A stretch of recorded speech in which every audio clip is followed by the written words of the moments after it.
à tous, bonsoir. On se retrouve aujourd'hui pour une nouvelle construction.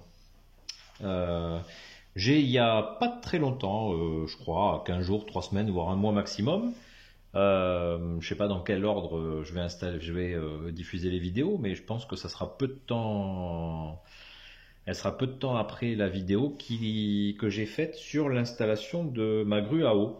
euh, que j'avais installée sur le dépôt. Alors la grue à eau provenait d'un artisan espagnol, Model Maker, si je me rappelle bien. Je veux absolument installer de manière, enfin pour avoir augmenté encore, pardon, je cherche mes mots pour augmenter le réalisme. J'ai envie d'installer un château d'eau, un petit château d'eau vraiment typique des dépôts. Alors en France, en Espagne, hein, c'est pas typique au dépôt espagnol, mais j'ai envie d'installer un château d'eau et j'ai envie d'installer un château d'eau qui était un type de château d'eau qui était très présent en Espagne. Je crois beaucoup moins en France. Je suis pas très calé, donc je pourrais pas vous le dire, mais voilà, j'ai envie de représenter un château d'eau. Alors, je vais vous le montrer en photo sur mon ordi. Ça, c'est un modèle de la marque d'un artisan espagnol qui s'appelle Quitte la Traîne. C'est un modèle en laiton à l'échelage 0. C'est un château d'eau totalement métallique, entièrement métallique, qui était assez typique en Espagne.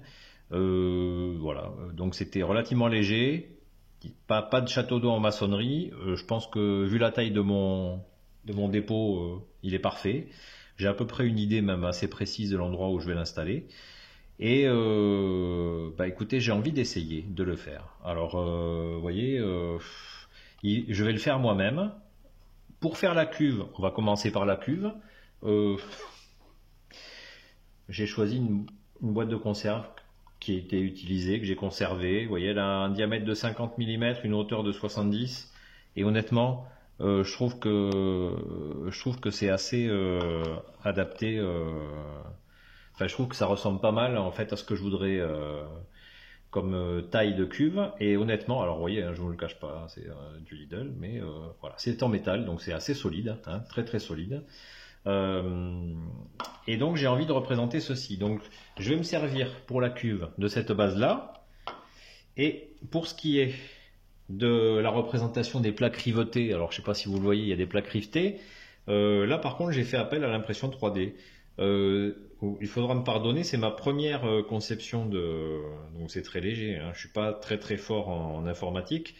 C'est ma première conception d'éléments de décor.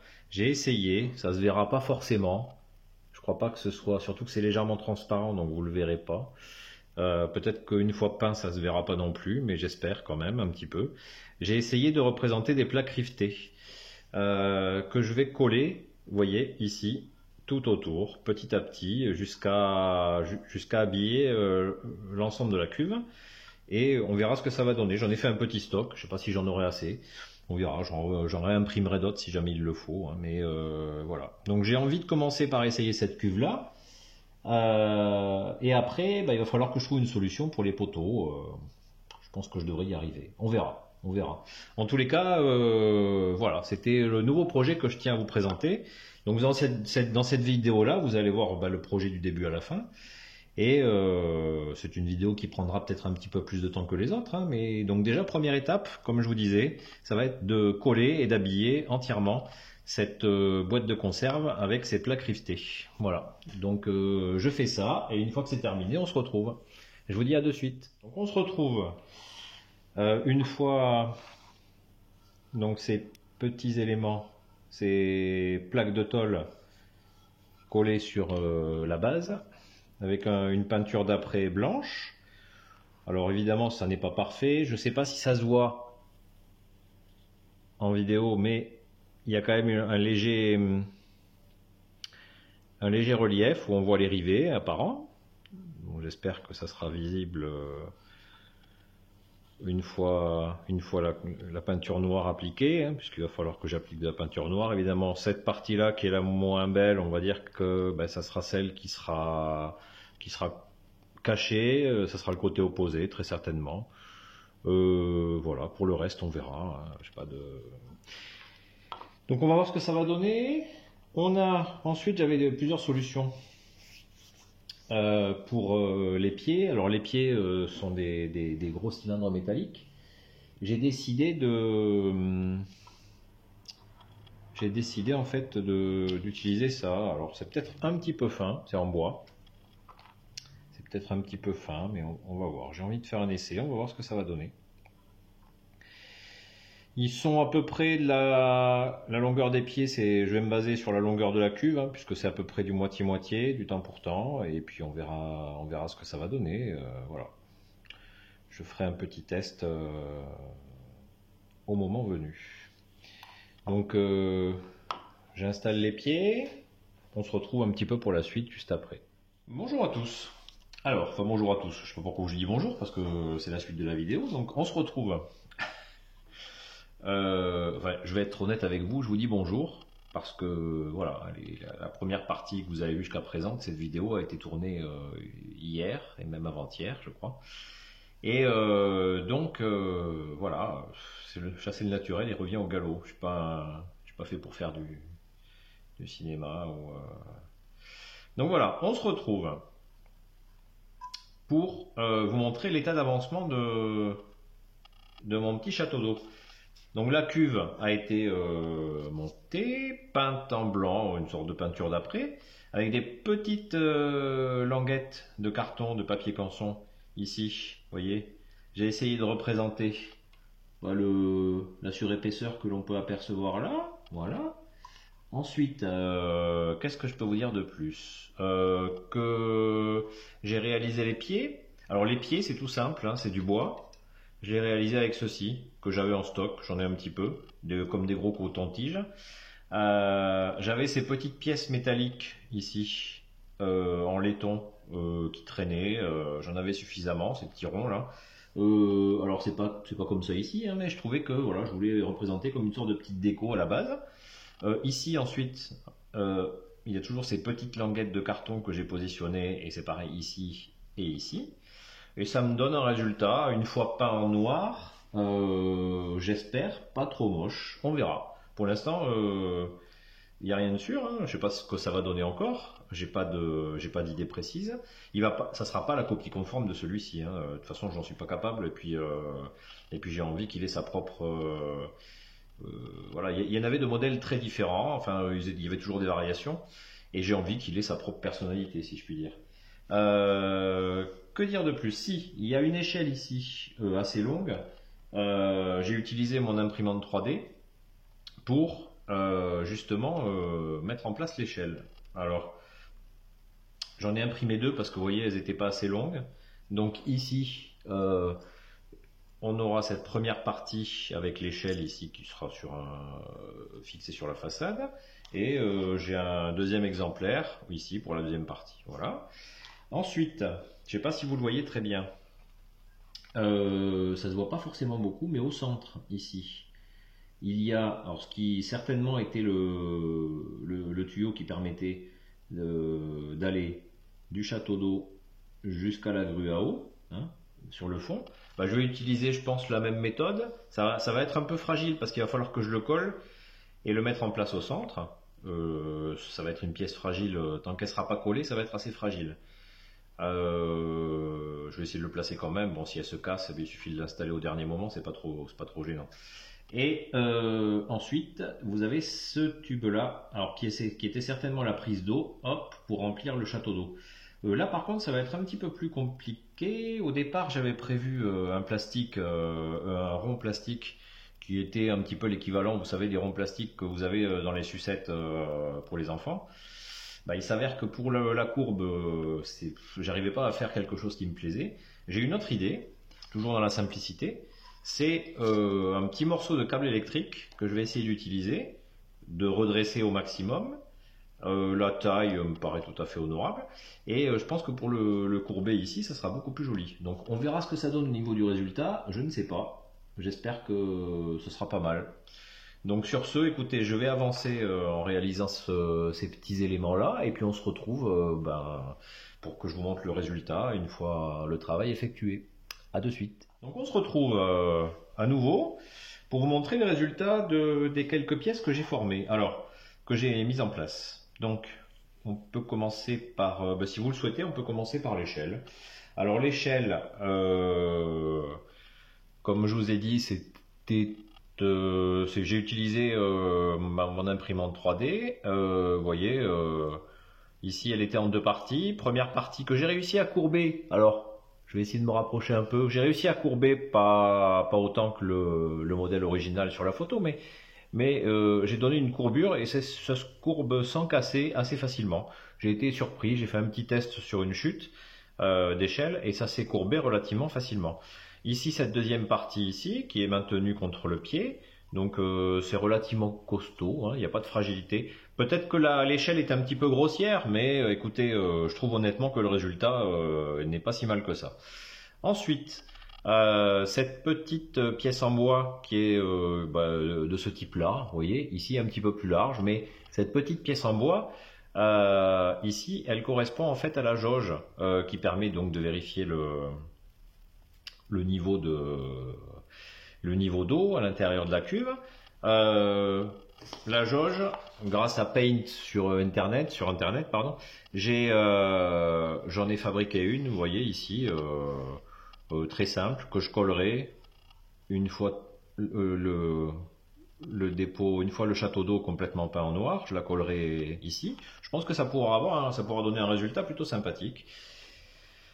Que dire de plus? Après ceci, que j'ai mis en place aussi, toujours avec ces petits éléments là, vous voyez. C'est celui-ci que j'ai utilisé. Ça c'est le tube qui est au centre, au fond de la cuve, qui permet d'alimenter la grue à eau. Avec de la colle, de la super glue. Écoutez, ça a l'air j'avais peur que ça soit pas très très solide, mais ça a l'air de tenir bien comme il faut. Voilà. Et pour finir, pour terminer, ici, donc toujours avec un système simple, hein, vous voyez, j'avais du câble électrique. Avec du câble électrique, j'ai réussi à former, ça c'est le tuyau d'arrivée pour alimenter le château d'eau. Alors, j'ai essayé de le redresser un petit peu, mais alors certes, il y a quelques petites courbures, mais finalement les courbures, ça aurait un petit côté ancien, âgé, pas tout neuf, pas tout jeune. Avec des petites languettes en carton, en papier canson, vous voyez, j'ai réussi à former ici les fixations. Et surtout sur la partie supérieure, comme vous pouvez le voir à ce niveau-là, ça se courbe très très bien. Donc là, je suis assez content du résultat et du rendu. Maintenant, il ne reste plus qu'à peindre tout en noir et je vous montrerai le résultat une fois la peinture terminée. Donc je vous dis à de suite. Alors on se retrouve une fois que la mise en peinture vient d'être terminée. Voilà, je trouve que le résultat est vraiment intéressant. Alors c'est de la peinture en bombe mat de chez Action. Que j'ai acheté, qui honnêtement me donne un résultat excellent, hein, pour 3 euros, un peu plus de 3 euros la bombe, hein, je crois que j'aurais tort de m'en priver. Alors les détails sont visibles, vous voyez, je ne sais pas si vous le voyez à l'écran, mais on aperçoit vraiment encore un petit peu les rivets sur les plaques. J'ai installé la jauge ici, vous voyez. C'est du papier collé, hein, tout simplement. Papier imprimé collé. On a l'échelle ici qui est en place. Tout est en place, tout a été peint. Les détails apparaissent très très bien, je trouve. Ici, j'avais peur qu'ils soient pas forcément tous visibles. J'avais peur de faire des coulures même avec la bombe, et au final, je m'aperçois que j'ai travaillé d'une manière assez propre. Donc voilà. Honnêtement, on n'est pas loin de la fin. Qu'est-ce qui manque? Maintenant, il me manque à mettre en place le vieillissement avec de la patine un peu rouille, qui va me permettre de rendre beaucoup plus réaliste et de donner un côté encore plus ancien à ce dépôt, à ce château d'eau. Et ensuite, la réalisation ici de l'eau. Alors ça va être une plaque de carton, tout simplement. Peint en vert foncé et verni par-dessus pour représenter l'eau. Voilà, je pense que ça sera amplement suffisant. En tous les cas, je suis très très content du résultat. Pour une somme ridicule. Je pense que il n'y a que de la récup. Je dirais que si ça fait 2-3 euros, c'est le grand maximum. Hein. Vraiment, grand maximum, 2-3 euros, pas plus. Voilà. Donc je suis assez content. Voilà. Donc je continue et on se retrouve dans quelques secondes pour vous donner le résultat final. Je vous dis à de suite. Donc on se retrouve pour une petite conclusion, puisqu'on arrive à la fin de cette vidéo. Je ne sais absolument pas combien de temps elle aura duré. Je pense un petit peu longtemps, mais je ne sais pas exactement.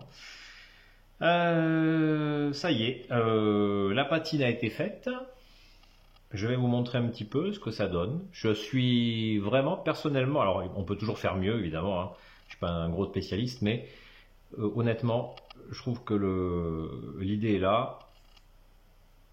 La patine est volontairement assez appuyée, mais je trouve que c'est vraiment, ça représente bien ce que je voulais en tous les cas.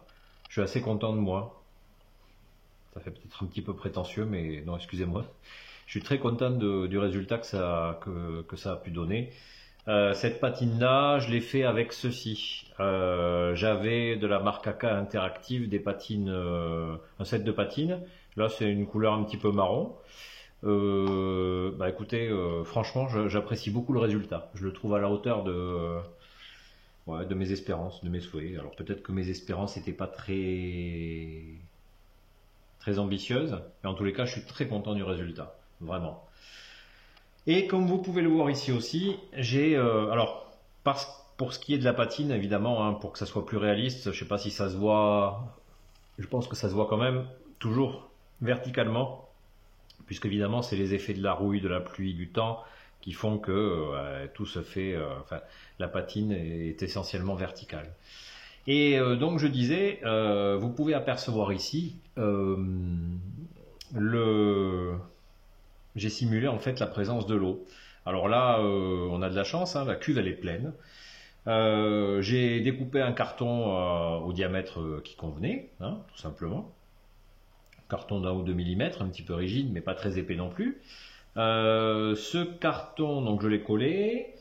Et ensuite, j'ai utilisé, alors dans mon stock de petits tubes de peinture, j'avais pas l'intention d'en acheter, hein, j'avais de cette peinture vert émeraude, alors un émeraude de phthalocyanine, alors là je pense qu'un truc ressemblant aurait été aussi bien, voilà. Je ne sais pas ce que ça apporte, mais c'est une eau stagnante depuis un certain temps. Je trouve que ça a un aspect assez réaliste, hein. En ayant vu des photos sur internet justement de l'état de l'eau de ce genre de dépôt, je trouve que c'est assez rapprochant. Donc j'ai utilisé ceci et du vernis, vous voyez, du vernis incolore, brillant, hein, pour représenter l'eau. Alors c'est pas tout à fait sec, je ne vais pas y mettre les doigts, mais je pense que voilà, vous voyez bien la brillance sur la vidéo quand même, hein. C'est assez long à sécher, il faut compter de bonnes heures, mais écoutez, le résultat, je le trouve à la hauteur de mes espérances. Donc j'ai utilisé ceci.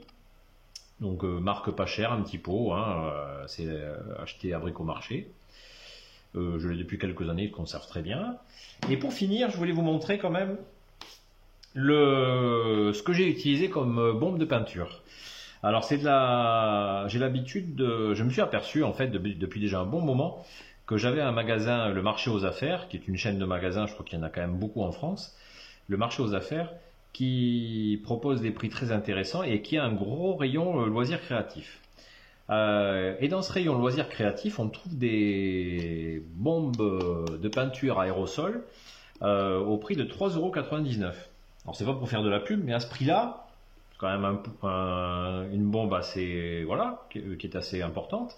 À ce prix-là, et surtout, compte tenu de la qualité de la peinture, je peux vous garantir que c'est parfaitement mat, hein. Je ne sais pas si vous avez vu quelques minutes auparavant. Voilà. Au niveau de l'aspect mat, c'est étonnant, incroyable, pour un prix qui, à mon avis, est très très très raisonnable. Donc voilà, si vous en avez un pas très loin, il y a une gamme de peintures pas hyper étendue de couleurs, mais qui commence à être déjà un peu intéressante. Et honnêtement, ça permet voilà. Ça permet, pour l'instant, j'en ai que deux, hein. J'ai du blanc et du noir, mais je n'exclus pas à l'avenir d'étoffer un petit peu ma gamme de coloris. Donc sur ce, Écoutez, voilà, je vous remontre un petit peu à nouveau ce, ce joli château d'eau. Et la prochaine fois, j'essaierai de vous faire une petite vidéo de présentation du château d'eau à son emplacement au dépôt. Donc sur ce, je vous dis à très très vite pour une prochaine vidéo. Et puis merci d'avoir regardé si vous avez regardé jusqu'au bout.